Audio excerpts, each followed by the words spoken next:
นอบน้อมพระรัตนตรัยนำกันอะระหังสัมมาสัมพุทโธภะคะวาพุทธังภะคะวันตังอภิวาเทสวากขาโตภะคะวะตาธัมโมธัมมังนามัสสามิสุปฏิปันโนภะคะวะโตสาวกสังโฆสังฆังนะมามินะโมตัสสะภะคะวะโตอะระหะโตสัมมาสัมพุทธัสสะนะโมตัสสะภะคะวะโตอะระหะโตสัมมาสัมพุทธัสสะนะโมตัสสะภะคะวะโตอะระหะโตสัมมาสัมพุทธัสสะพุทธังสรณังคัจฉามิธัมมังสรณังคัจฉามิสังฆังสรณังคัจฉามิทุติยัมปิพุทธังสรณังคัจฉามิทุติยัมปิธัมมังสรณังคัจฉามิทุติยัมปิสังฆังสรณังคัจฉามิตติยัมปิพุทธังสรณังคัจฉามิตติยัมปิธัมมังสรณังคัจฉามิตติยัมปิสังฆังสรณังคัจฉามิปานาติปาตาเวรมณีสิกขาปะทังสมาธิยามิอาทินนาทานาเวรมณีสิกขาปะทังทิยามิกาเมสุมิจฉาจาราเวรมณีสิกขาปะทังสมาธิยามิมุสาวาทาเวรมณีสิกขาปะทังสมาธิยามิสุราเมรยามัชฌัปมาทัฏฐานาเวรมณีสิกขาปะทังสมาธิยามิให้พากันน้อมใจถวายกุฏิวิหารแก่พระเจ้าประสงค์นำกันเนาะสุทินังวัตเมทานังทานังเมปริสุทธังนิพพานังปรมังสุขังนิพพานะปัจจโยโหตุมะยังพันเตกัมมันจากัมมะพลัญจาสัทธหิตวาสังสารวัฏฏะทุกขโตโมจนัฏฐายะนิพพานัสสะสัจฉิกรณัฏฐายะอิมังกุติงสัปริวารังสังคัสสะเทมะอิทังโนปุญญังนิพพานัสสะปัจจโยโหตุอิมังปุญญปัตติงมาตาปิตุอาจาริยะไอยะกาไอญิกาญาติมิตานังเสสะสัตตานัญจาเทมะสัพเพปิเตอิมังปุญญปัตติงลัทธานะสุขิตาโหนตุข้าแต่พระสงฆ์ผู้เจริญพวกข้าน้อยทั้งหลายเชื่อในกรรม และผลของกรรมจึงได้พร้อมกันมาถวายวัตถุทานคือกุฏิวิหารนี้พร้อมด้วยบริวารแก่พระสงฆ์เพื่อความพ้นไปจากทุกข์ในวัฏฏะสงสารเพื่อกระทำให้แจ้งซึ่งพระนิพพานขอบุญนี้จงเป็นปัจจัยแก่พระนิพพานพวกข้าน้อยทั้งหลายขออุทิศส่วนบุญนี้ให้แก่มารดาบิดาครูบาอาจารย์ปู่ย่าตานาย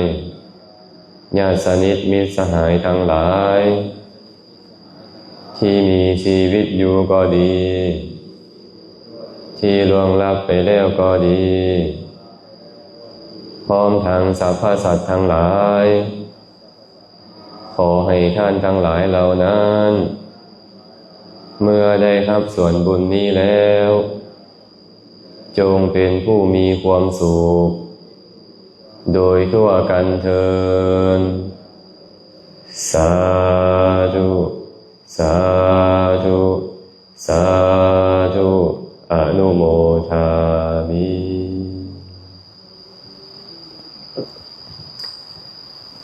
เราก็ได้กล่าวถวายกุฏิวิหารเป็นสังฆทานแก่ภิกขุสงฆ์ผู้มาจากทิศทั้งสี่ไปแล้วหลังจากครูบาอาจารย์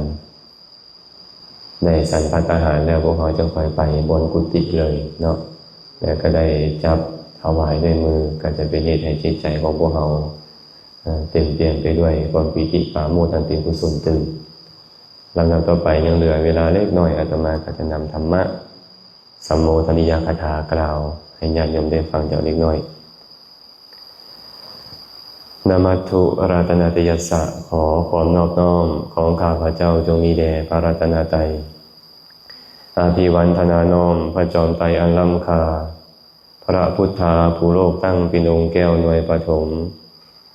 อภิวาทกราบก้มพระธรรมทรงผ่องใสเลิศวิไลงามงดดังสุรีแยงพื้น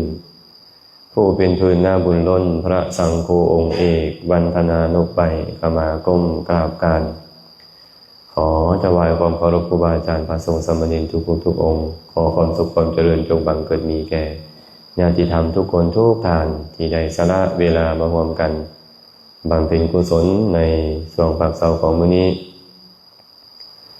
ทาทามาโนปิโยโหติสตังธัมมังอนุกัมมังสันโตนังสัทธาภชันติสัญญาตาพรหมจารโยเตตัสสะธัมมังเจเสนติสัพพทุกขาปนุทานังยังโสธัมมังอิทัญญายะปรินิพพาตนาสาวก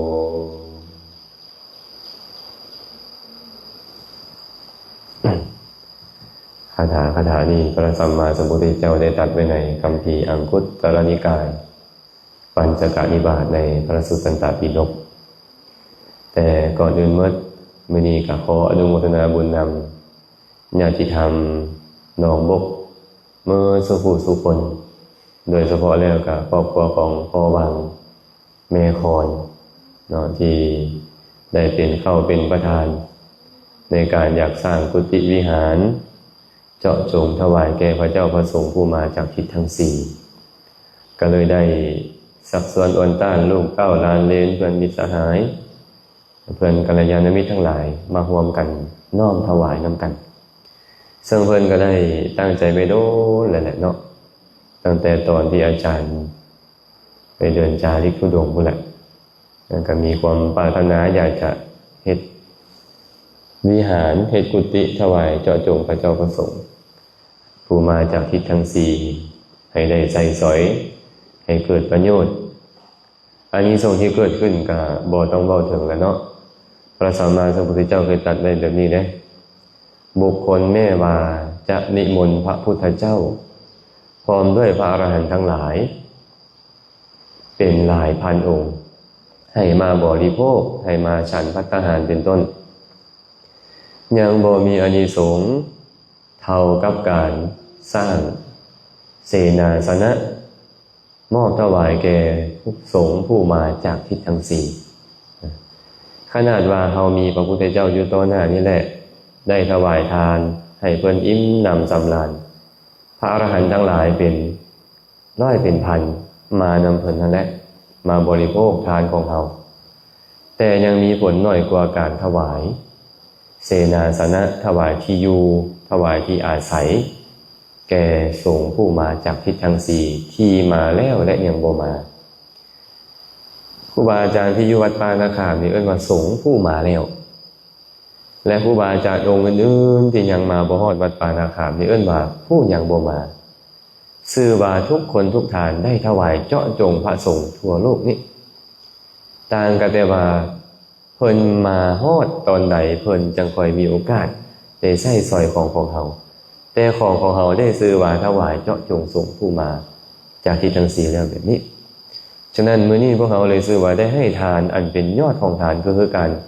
ให้ที่พักผ้าอาศัยเฮ็ดให้เพิ่นได้ใส่สอยได้ประพฤติศีลปฏิบัติธรรมได้ทองบนสาธยายได้พักผ้าอาศัยคือว่าเราได้เฮ็ดสิ่งที่ประเสริฐแล้วอาจารย์ก็เลยได้ยกคาถาขึ้นมากล่าวเมื่อกี้นี้บอกว่าทัทธมาโนปิโยโหติสตังธัมมังอนุกกมังสันโตนังสัทธาภชันติสัญญาตาพรหมจารโยเตตัสสะธัมมังเทเสนติสัพพทุกขาปนูทนังยังโสธัมมังอิทัญญายะปรินิพพาตนาสโวแปลว่าบุคคลผู้ให้ยอมเป็นที่ฮักของมหาชนชื่อว่าดำเนินตามธรรมของสัตว์บุรุษทั้งหลายที่ดำเนินมาแล้วกิตติศัพท์ของเขายอมพุ่งกระจรไปสัตว์บุรุษทั้งหลายยอมเข้าไปคบหาบุคคลผู้ให้ทานนั้นสัตว์บุรุษผู้สงบผู้ประพฤติพรหมจรรย์ยอมเข้าไปคบบุคคลผู้ให้ทานนั้นเมื่อสัตว์บุรุษทั้งหลายเข้าไปคบเสพบุคคลผู้ให้ทานนั้นแล้วยอมแสดงธรรมอันเป็นเครื่องบำบัดทุกข์บรรเทาทุกข์ให้เขาฟังเขาเมื่อได้ฟังธรรมนั้นแล้วยอมเป็นผู้บ่มีอาสวะปรินิพพานไปพระพุทธเจ้าตรัสไว้แบบนี้พระองค์บอกว่าบุคคลใดก็ตามเด้อได้ให้ทานนี่นะเขายอมเป็นที่ฮักของมหาชนผู้ใดก็มักคนให้มักบ่คนทีน้องบกเนี่ยโอ้ยประตูนั่นทีเอาแท้เอาว่าจะไม่ค่อยมักเรามีบ่มีเนาะโอ้พอวางเนาะพอออกโลเนาะพอออกลังเนาะใจแม่นดีมักแบ่งปันมักให้ทานมักช่วยเหลือเกื้อกูลบ้านเมืองสังคมได้เขาย่องยอสรรเสริญเขาฮักบ่เขาฮักมีอีหยังเราก็เอิ้นหาแม่นบ่แม่คอนเนาะแม่ออกหิบแม่ออกแก้วเนาะนี่นะแม่ลำสีเนาะสมมุติเนาะเพิ่นมักให้ทานได้มักแบ่งปันได้มักช่วยเหลือเกื้อกูลผู้อื่นได้ผู้ใดเขาก็ฮักงานอยู่ไหมบ่ต้องเว้าถึงคนดอกแม้แต่สัตว์เดรัจฉานพวกม้าพวกแมวที่พวกเขาเลี้ยงมันอยู่ในเฮือนนั่นนะเมื่อได้รับการแบ่งปันจากเขามันก็ยักฮักเจ้าของมันแม่นบ่มันยังฮักเฮาก็เลยบ่จำเป็นต้องเว้าถึงมนุษย์ผู้มีสามัญสำนึกคือพวกเรานี่เป็นมนุษย์ผู้มีสามัญสำนึกเห็นอยู่ว่าบุคคลนั้นได้ให้สิ่งนี้กับเฮาได้ช่วยเหลือสิ่งนั้นกับเฮากับคนอื่นๆกับบ้านเมืองกับสังคมคนนั้นก็ยอมเป็นที่ฮักของมหาชนทั้งหลายบ่แม่นแต่คนธรรมดาได้แม้แต่เทวดาแม้แต่พรหมทั้งหลายก็ยอมฮักหอมบุคคลผู้ยินดีในการให้ปันนี่เป็นธรรมดาของการให้ปันเนาะฉะนั้นพระพุทธเจ้าเลยบอกว่าทัทธมาโนปิโยโหติบุคคลผู้ให้ทานยอมเป็นที่ฮักที่พอใจของมหาชนสตังธัมมังอนุกกมัง ชื่อว่าเขากำลังดำเนินตามธรรมของสัตว์บุรุษทั้งหลายแม้นผู้ใดเราเป็นสัตว์บุรุษบุคคลผู้คิดดีเว้าดีเฮ็ดดีบุคคลใดก็ตามมีปกติคิดดีเว้าดีเฮ็ดดีบุคคลนั้นชื่อว่าเป็นสัตว์บุรุษบ่ว่าจะเป็นพระพุทธเจ้าก็ตามบ่ว่าจะเป็นพระอริยสาวกก็ตามนักปราชญ์บัณฑิตเล่าใดเล่าหนึ่งก็ตามเพิ่นดำเนินไปแนวนี้เพิ่นยินดีในการให้ทานเพิ่นยินดีในการแบ่งปันเพิ่นยินดีในการจับจ่ายในการอนุเคราะห์สงเคราะห์คนอื่น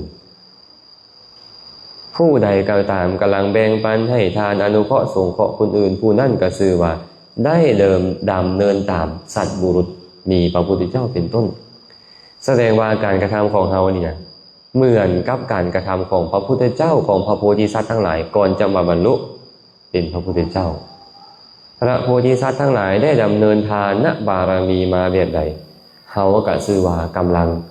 ดำเนินตามทางของสัตว์บุรุษดำเนินไปแล้วพระอริยสาวกทั้งหลายมีอนาถปิณฑิกะเศรษฐีเป็นต้นผู้เป็นคฤหัสถ์อยู่ครองเรือนเขาก็ยังดำเนินตามห้องหอยของสัตว์บุรุษคือให้ทานอยู่พวกเขาก็เช่นเดียวกันพวกเขาก็กำลังดำเนินตามห้องหอยของพระอริยเจ้าทั้งหลายเอิ้นว่ากำลังอนุวัตตามจริยาความประพฤติของพระอริยเจ้าอยู่พระองค์ก็เลยบอกว่าสัตตังธัมมังอนุกมังสันโตนังสัทธาพระชันติสัญญาตาพรหมจารยุสัตว์บุรุษผู้ประพฤติสงบผู้สำรวมผู้ประพฤติพรหมจรรย์ยอมคบเสพเขาตลอดกาลทุกเมื่อบุคคลผู้ยินดีในการให้ทานอยู่นี่นะเขาชื่อว่ามีศรัทธาคนบ่มีศรัทธาบ่ให้ทานบ่แบ่งปันได้ญาติโยมผู้ใดมีศรัทธาจึงยินดีในการให้ทานยินดีในการแบ่งปันเนาะเมื่อเขายินดีในการให้ทานในการแบ่งปันอยู่นักปราชญ์บัณฑิตสัตว์บุรุษผู้สงบผู้สำรวมผู้ประพฤติพรหมจรรย์ยอมเข้าไปคบไปเสพเขาตลอดกาลทุกเมื่ออยู่ไกลปานใดเขาก็อยากไปหาสัตว์บุรุษนี่นะเนาะสมมุติเขาได้ยินข่าวว่าแม่คอนพอวังบ่แม่ลำตีบ่แม่ออกฮิบบ่แม่ออกแก้วบ่อยู่พูนเด้อยู่หนองบกพุ่นน่ะมีศรัทธาดีได้ครูบาอาจารย์ไปมาหาสู่เรานี่โอ้ยเราอนุเคราะห์ดีถวายทานดีต้อนรับขับสู้ดีใครก็อยากไปนะโยมเป็นว่าผู้ใดก็อยากไปพระพุทธเจ้าสั่งไว้แบบนี้เลยเด้อฟังกันเด้อแม่คอนเด้อพระพุทธเจ้าสั่งสาวกเพิ่นไว้แบบนี้ว่าพี่ผู้ทั้งหลายตระกูลใดประกอบด้วยองค์ประกอบ9ประการ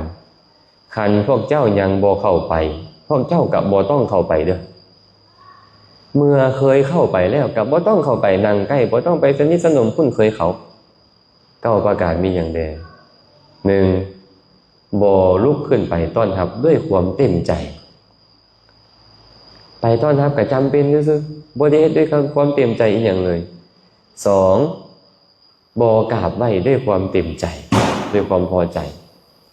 เวลาไปกราบไปไหว้ก็โอ้ยคือฟักลาบนี่มันบ่เห็นบ่เขาเฮ็ดฟักปั๊บ3 บาทแล้วเฝ้าลูกหนีบ่ได้กราบไหว้ด้วยความพอใจอีหยังเลย4บ่ให้อาสนะบ่เสื้อเสือให้นางเทิงอาสนะด้วยความพอใจเนาะอันนี้ข้อที่4เสื่องซ่อนของที่มีอยู่มีเข้ามีของก็ย่านแต่ครูบาอาจารย์เห็นย่านแต่นักปราชญ์บัณฑิตเพิ่นไปเห็นย่านแต่คนอื่นสิเห็นย่านได้ให้ทานนี่เสื่องซ่อนของที่มีอยู่5มีของหลายแต่ให้น้อยของบักหลายแต่ให้น้อยเดียวให้พอคือ6มีของปราณีตให้ของเศร้าหมองของบักดีๆบักหลายแต่เลือกเอาแต่ของที่บ่ดีให้7ให้ด้วยความบ่เคารพบ่ให้ด้วยความเคารพเวลาให้ก็บ่ให้ด้วยความเคารพเลยบ่หยิบบ่ยืนด้วยมือตัวเองด้วยความนอบน้อมอีหยังเลยให้เหมือนจะทิ่มจะเสียบ่ให้ด้วยความเคารพเลย8บ่เข้าไปนั่งใกล้เพื่อฟังธรรม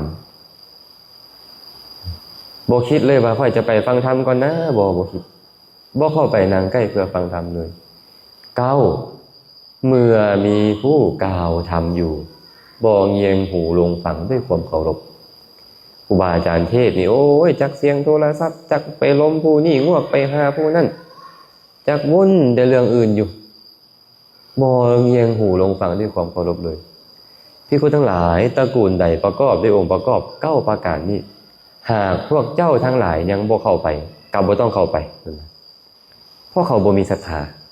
เขาบ่ยินดีในการให้ไปถึงเข้าไปแล้วก็จะไปสนิทสนมคุ้นเคยเด้อตระกูลแบบนี้เด้อพอเจ้าเหือนแม่เจ้าเหือนแบบนี้นะเป็นบ่ว่าเรามีองค์ประกอบเรานี่จักอย่างบ่คันมีอยู่แล้วครูบาอาจารย์จะบ่ไปหาเอานักปราชญ์บัณฑิตทั้งหลายจะบ่ไปหาเอาตรงกันข้ามพระพุทธเจ้าบอกว่าภิกษุทั้งหลายแต่ว่าตระกูลที่ประกอบด้วยองค์ประกอบ9ประการนี้พวกทานทั้งหลายยังบ่เข้าไปให้เข้าไปเข้าไปแล้วให้เข้าไปหาเขา9ประการมีอย่างใด 1. ลุกขึ้นไปต้อนรับด้วยความเต็มใจด้วยความพอใจ 2. กราบไหว้ด้วยความเต็มใจด้วยความพอใจ 3. ให้อาสนะเสื้อเชิญให้นางให้พักเทิงอาสนะด้วยความพอใจ 4. บ่เสื่องซ่อนของที่มีอยู่บ่ย่านว่าเพิ่นจะเห็นและบ่ย่านที่จะได้ถวาย 5. มีของหลายให้หลายตามกำลัง 6. มีของปราณีตมีของดีให้ของดีให้ของปราณีต 7. เวลาให้ด้วยความเคารพบ่ให้ด้วยความบ่เคารพจะเป็นของหลายของน้อยก็ตามเวลาให้ด้วยความเคารพบ่ให้ด้วยความบ่เคารพ 8. เข้าไปนั่งใกล้เพื่อฟังธรรมเว้าธรรมะให้พวกก็น้อยฟังเด้ให้ธรรมะพวกก็น้อยจักหน่อยเด้จังซี่เวลาน้อยปานใดก็ขอฟังธรรมจักหน่อยนึงไอ้แบบนี้เอิ้นว่าเข้าไปนั่งใกล้เพื่อฟังธรรม 9. เวลามีผู้กล่าวธรรมะอยู่ครูบาอาจารย์แสดงธรรมอยู่เงียงหูลงฟังด้วยความเคารพบ่ไปใส่ใจอย่างอื่นนี่แหละภิกษุทั้งหลายตระกูลที่ประกอบด้วยองค์ประกอบ9ประการนี้คันพวกเจ้าทั้งหลายยังบ่เข้าไปก็ให้ไปให้เข้าไปหาเขาหากเข้าไปแล้วก็ให้เข้าไปนั่งใกล้ไปทำความสนิทสนมคุ้นเคยกับเขาย้อนหยัง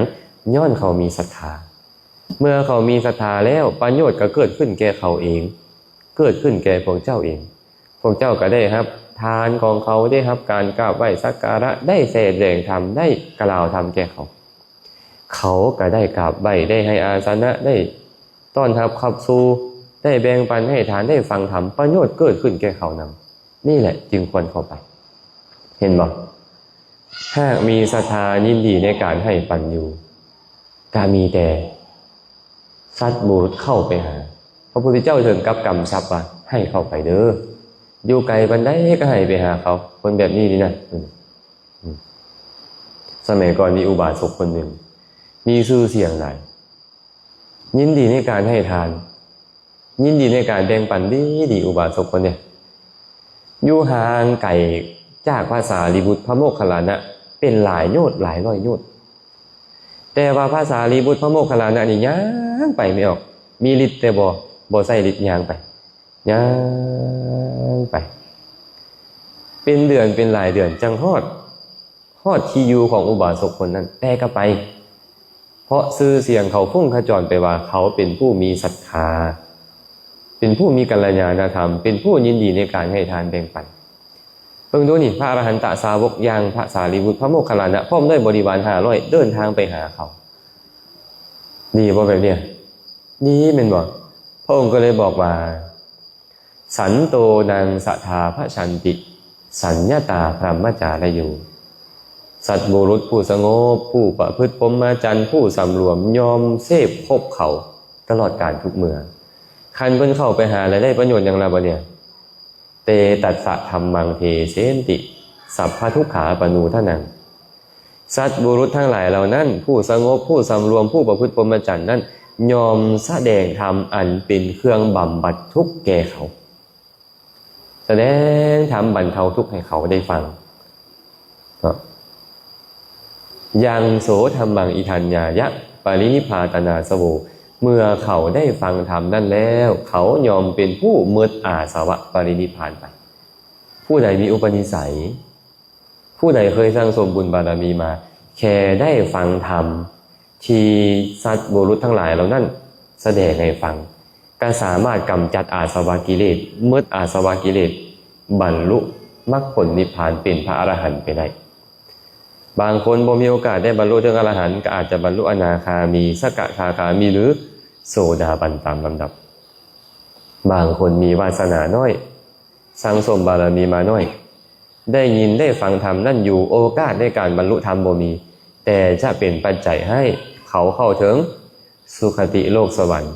ได้ยินได้ฟังธรรมอยู่ในสวรรค์นั่นจะปรินิพพานไป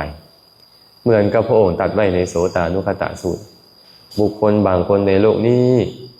ฟังธรรมอยู่เนืองๆคล่องปากขึ้นใจแทงตลอดด้วยดีด้วยทิฏฐิ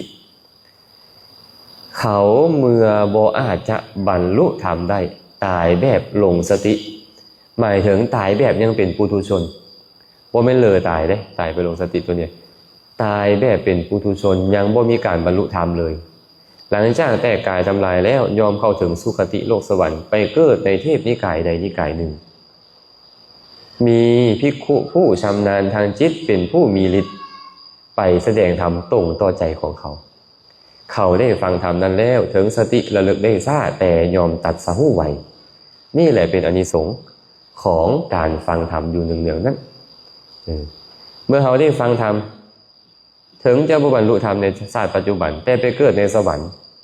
มีภิกขุผู้ชำนาญทางจิตเป็นผู้มีฤทธิ์นี่นะไปแสดงธรรมให้ฟังก็ตามเทวดาแสดงธรรมให้กันฟังก็ตามสนทนาธรรมกันก็ตามมีการมากล่าวตักเตือนกันก็ตามว่าเขาเคยฟังธรรมมาแบบนี้เคยปฏิบัติธรรมมาแบบนี้ถึงสติเขาระลึกได้ซ่าแต่เขาจะตัดสะหู้ไวเป็นผู้ตัดสะหู้ไวในเบื้องหน้ามันมาจากอย่างนี้อานิสงส์เบื้องต้นมาจากตัวเองมีศรัทธายินดีในการให้ทานแบ่งปันเห็นบ่สัตว์บุรุษก็เลยเข้าไปคบไปเสพเขาเข้าไปหาเขาอยู่เนืองๆเมื่อเข้าไปแล้วก็เข้าไปล่าไปแสดงธรรมอันงามในเบื้องต้นท่ามกลางที่สุดประกาศพรหมจรรย์ถึงพร้อมด้วยอัฏฐะและพระยัญชนะบริสุทธิ์บริบูรณ์สิ้นเชิงแก่เขาได้ฟังธรรมนั่นเนืองอยู่จือแดบ่จือแดก็ตามแต่ฟังอยู่เนืองๆบ่สามารถบรรลุธรรมได้ในชาตินั้นแต่ชาติใหม่จะเป็นผู้บรรลุธรรมได้ไวตัดสะหู้ไวนี่แหละพระองค์เลยบอกว่าเขาเมื่อฟังธรรมนั้นแล้วจะสิ้นอาสวะบรรลุเป็นพระอรหันต์ไปถึงปัจจุบันยังบ่สิ้นอาสวะแต่อนาคตสัตว์บุรุษทั้งหลายก็จะไปอนุเคราะห์เขาอีก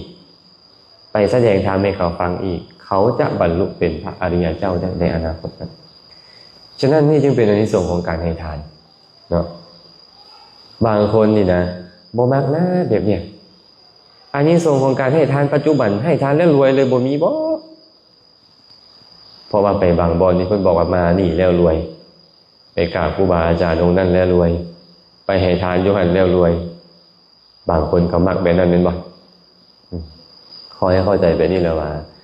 เวลากุศลมันส่งผลกุศลทานส่งผลนี่นะบ่อยากรวยมันก็รวยเวลามันบ่ได้โอกาสส่งผลอยากรวยมันก็บ่รวยผลของทานนี่นำความมั่งคั่งร่ำรวยมาให้แน่นอนต่างแต่ว่าตอนใดเวลาใดอีกเรื่องหนึ่งเนาะฉะนั้นบางคนให้ทานมาตลอดชีวิตแล้วก็ยังบ่ร่ำบ่รวยอยู่มันก็เป็นธรรมดาญาติโยมเพราะอดีตการพวกเราเฮ็ดกุศลประเภทนี้มาน้อยเมื่อเฮ็ดกุศลประเภทนี้มาน้อยมาปัจจุบันถึงเฮาเฮ็ดกุศลประเภทนี้อยู่มันก็ยังบ่ได้โอกาสส่งผลเมื่อมันยังบ่ได้โอกาสส่งผลบุคคลนั่นก็ยังบ่ได้เป็นผู้ห่างตังมีอีหยังเนาะอาจารย์ก็เลยมักเล่าเรื่องให้เขาฟังเรื่อยๆว่าอดีตเฮาบ่ฮู้เฮามาฮู้แต่ปัจจุบัน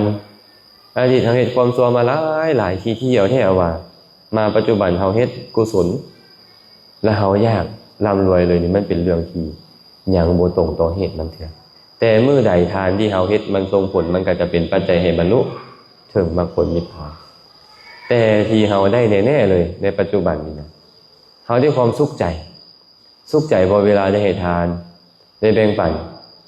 สุขใจแม่นบ่แห่งได้เห็นผู้รับทานเฮานี่โอ้ได้บริโภคได้ใช้สอยเฮาแฮงเกิดความปลื้มปิติใจเพิ่มเคยมีเสนาบดีคนหนึ่งชื่อว่าสีหะเสนาบดีเสนาบดีแปลว่าอย่างเสนาบดีผู้เป็นใหญ่ในกองทัพปัจจุบันนี้ก็อาจจะเป็นนายกรัฐมนตรีกระทรวงป้องกันประเทศหรือว่ากระทรวงป้องกันความสงบก็คือเป็นหัวหน้ากรมประมาณนั้นนะหรือว่าเป็นรัฐมนตรีของเมืองเวสาลีสมัยนั้นพระสัมมาสัมพุทธเจ้าของเราประทับอยู่ที่กูตาคารศาลาป่ามหาวันเมืองเวสาลีสีหเสนาบดีเนี่ยก็เข้าไปเฝ้าพระสัมมาสัมพุทธเจ้าพอไปกราบถวายบังคมเลยแต่ก่อนนี่เพิ่นบ่ได้นับถือพระพุทธเจ้าได้นับถือพวกนักบวชภายนอกแต่ว่าได้ยินชาวบ้านชาวเมืองมาเว้าคุณของพระพุทธเจ้าให้ฟังเรื่อยๆอยากไปเฝ้าพระพุทธเจ้าไปขออาจารย์ว่าขอไปเฝ้าพระพุทธเจ้าแน่อาจารย์บ่ให้ไปเจ้าก็มีความเห็นแนวนึงพระสมณโคดมมีความเห็นแนวนึงอย่าไปที่ไปเฮ็ดอีหยังว่าซั่นก็เว้าโทษของพระพุทธเจ้าเว้าเบิดพระพุทธเจ้าบ่ดีแบบนี้บ่ดีแบบนั้นว่าซั่นเด้ก็บ่ได้ไปเขาก็ยังมาเว้าให้ฟังเรื่อยๆอีกคุณของพระพุทธเจ้านี่นะไปขออาจารย์อีกอาจารย์ก็บ่ให้ไปโอ้สำคัญอยู่เลยอาจารย์นี่ก็ได้เด้อเนาะตามกำจัดคุณผู้อื่นอยู่นะอาจารย์ก็เว้าโทษของพระพุทธเจ้าให้ฟังอยู่หั่นแหละแต่ว่าพวกมาเว้าก็เว้าดุแท้ๆพระพุทธเจ้าดีแบบนี้แสดงธรรมดีแบบนี้พระสงฆ์สาวกของพระองค์ดีแบบนั้นคิดใหม่แล้วบ่เนี่ยจังได๋ก็สิไปบ่มีประโยชน์ดอกในการจะไปลาอาจารย์เฮานี่นะลาก็ได้บ่ลาก็ได้สิเฮ็ดหยังเฮาได้วะเฮาก็เป็นฮอดเสนาบดีผู้เป็นแม่ทัพของเมืองนี้พอดบ่ครอบไปในรอบที่3เข้าไปหาพระพุทธเจ้าเป่าไปเว้าเรื่องราวที่สีห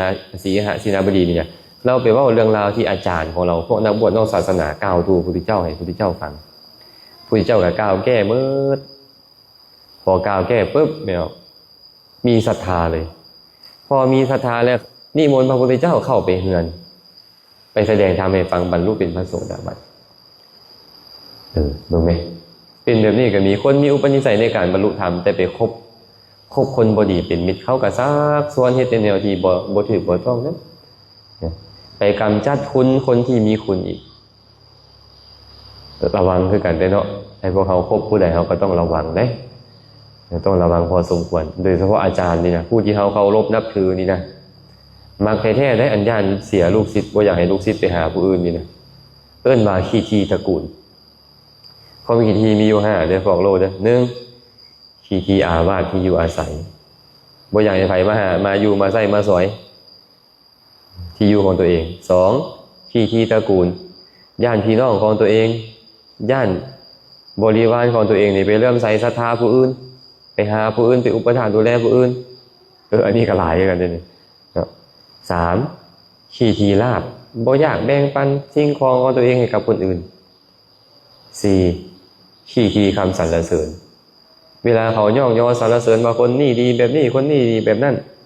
บ่อยากจะเป็นคำเว้าสรรเสริญคนอื่นเลยทั้งที่เขาดีแท้5ขี้ธรรมบ่อยากให้คนอื่นได้ฟังธรรมได้มีความรู้เหมือนกันกับตนหรือยิ่งกว่าตนบ่อยากให้เขาได้ฟังธรรมแบบนี้ก็มีเลย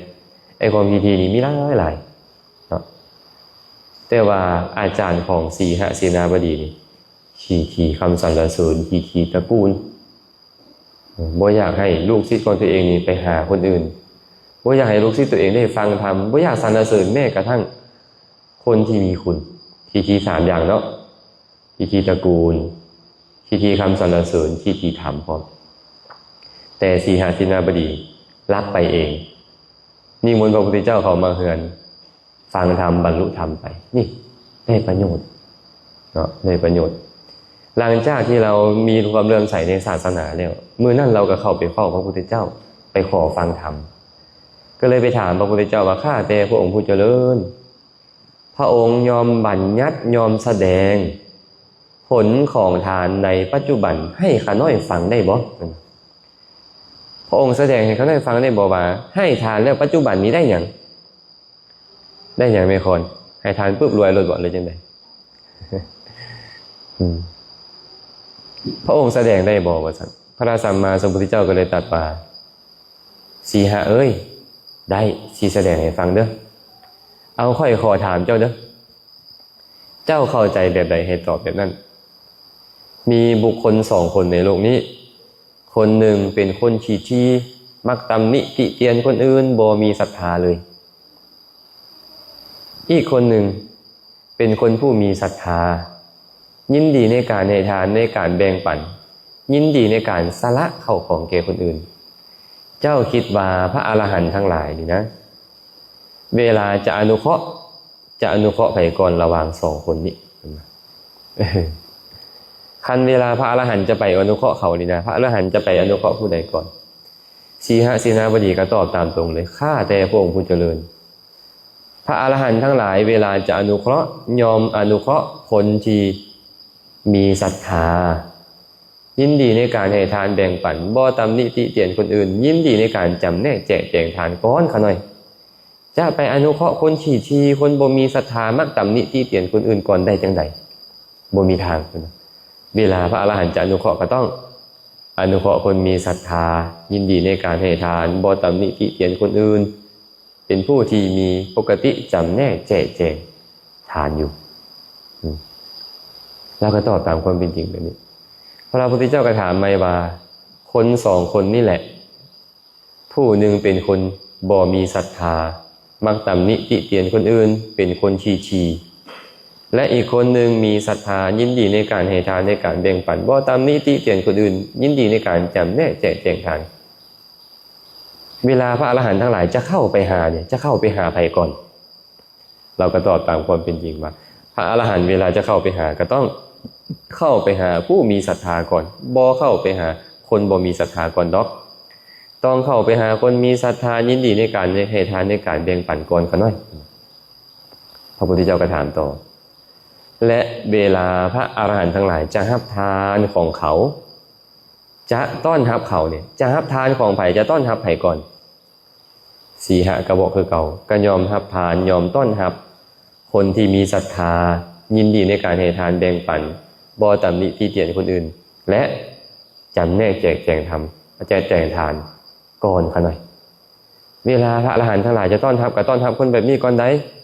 เวลาจะรับของก็รับของทานของคนแบบนี้ก่อนคนที่มีศรัทธายินดีในการให้ทานก่อนพระพุทธเจ้าก็ถามต่อว่าและเมื่อพระอรหันต์ทั้งหลายจะแสดงธรรมจะแสดงธรรมแก้ไขฟังก่อนระหว่างคน2 คนนี้เราก็ตอบตามตรงเวลาพระอรหันต์ทั้งหลายจะแสดงธรรมก็ยอมแสดงธรรมให้คนมีศรัทธา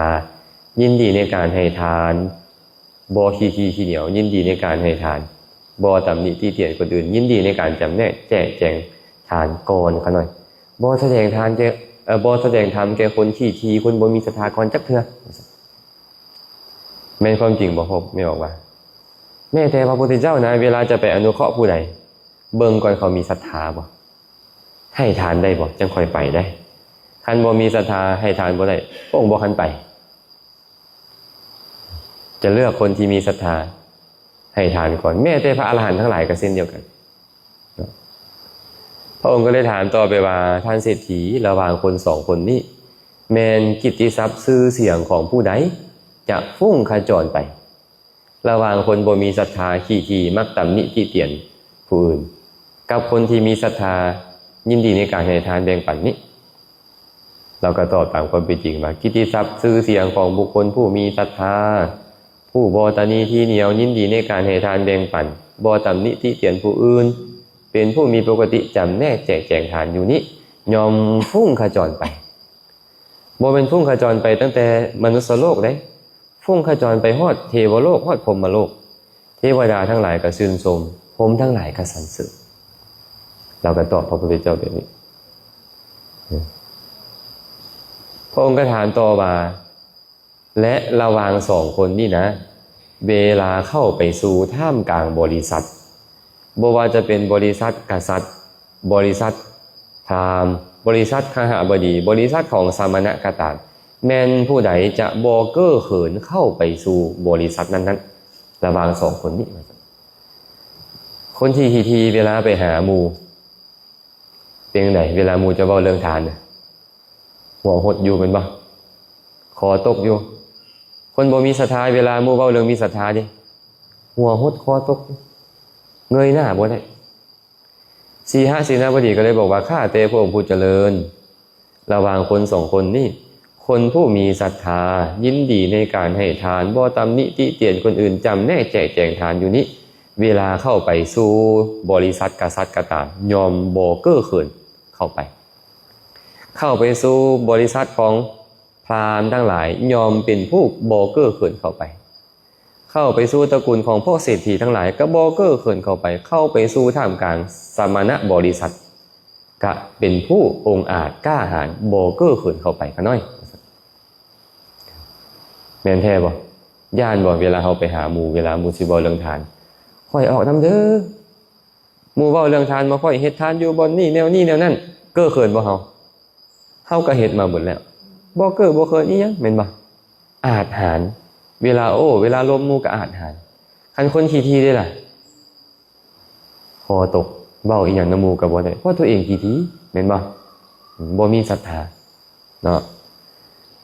พระผู้มีพระเจ้าก็ถามต่อไปว่าสีหะเอ๋ยระหว่างคนสองคนนี้คนหนึ่งขี้มักตำหนิติเตียนผู้อื่นบ่มีศรัทธาเลยอีกคนหนึ่งมีศรัทธายินดีในการให้ทานแบ่งปันบ่ตำหนิติเตียนเขาจำแนกแจกแจงทานอยู่ระหว่างคนสองคนนี้หลังจากแตกกายทำลายแล้วผู้ใดจะเข้าถึงสุคติโลกสวรรค์ได้สีหเสนาบดีก็ตอบว่าคนผู้มีศรัทธายินดีในการให้ทานบ่ตำหนิติเตียนผู้อื่นจำแนกแจกแจงทานนี่แหละก็น้อยหลังจากแตกกายทำลายแล้วยอมเข้าถึงสุคติโลกสวรรค์แล้วก็ตอบเองนะข้าแต่พระองค์ผู้เจริญ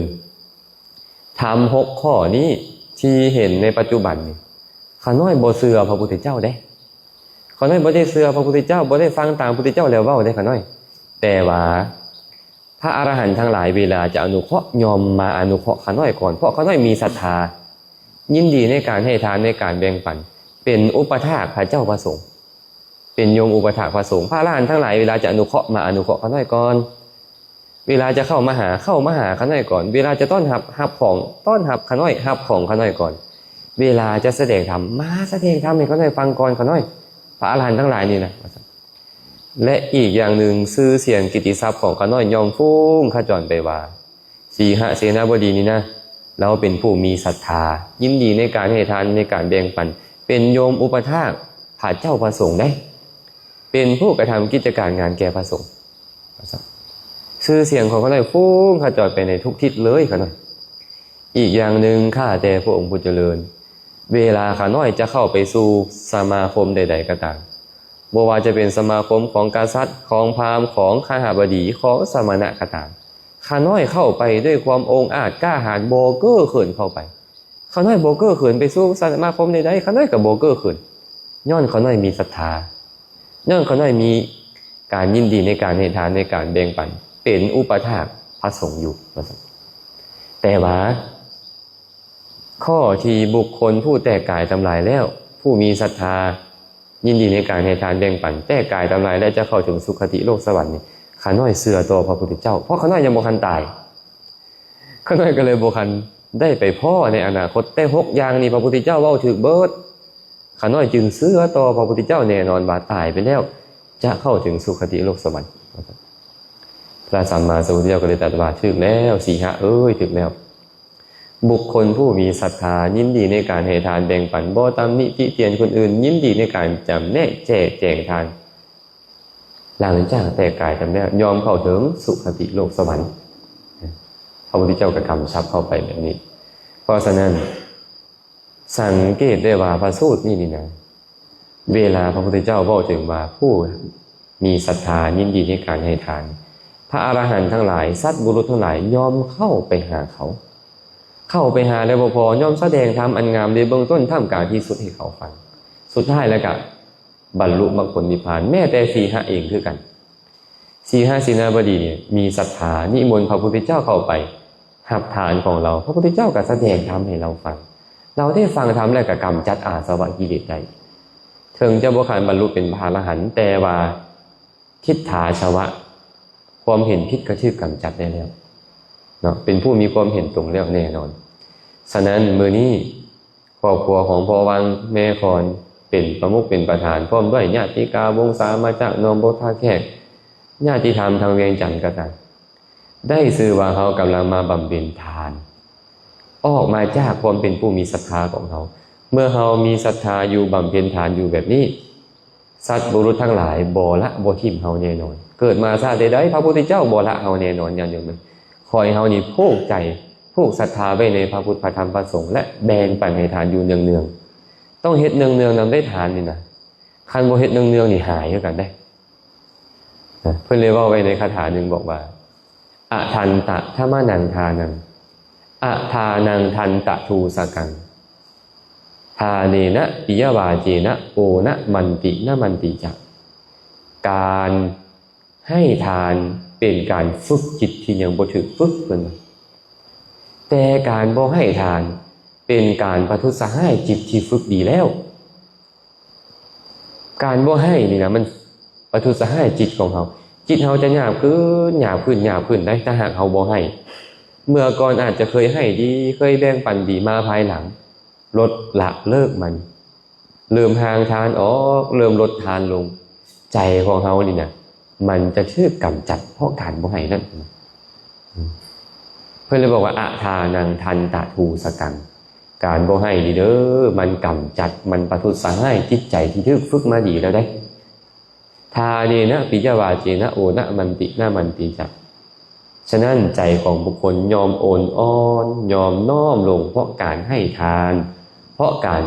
ให้คำเว้าที่อ่อนหวานพวกเขาก็เลยต้องใส่ทานใส่คำเว้าอ่อนหวานนี้มาฝึกใจเขาเฮ็ดอยู่เรื่อยๆเฮ็ดอยู่เรื่อยๆเมื่อใจเขาถูกฝึกอยู่แบบนี้ศรัทธาเขาดีอยู่แบบนี้ทานเขาดีอยู่แบบนี้ถึงชาตินี้ยังบ่บรรลุอัตภาพต่อๆไปพระพุทธเจ้าอุบัติขึ้นมาในโลกก็ตามพระอริยเจ้าทั้งหลายก็ตามบ่ละทิ่มเฮาแน่นอน